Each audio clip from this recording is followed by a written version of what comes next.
So what I have here is another little project that I'm getting into now. On the ground, these are going to be this one here. I have a little one that's coming right there. That one there I think is squash. This one here is going to be this one here is going to be tomatoes.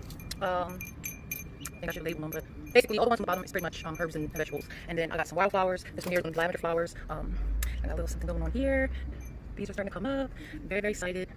Never did planting before, but this is my new little project. Very proud. Oh, I almost forgot. So I have avocado over here. This is going to be avocado, which I planted this actually last year and it came back. I thought that it was actually starting to die a little bit, but coming back in. So that one here is going to be avocado.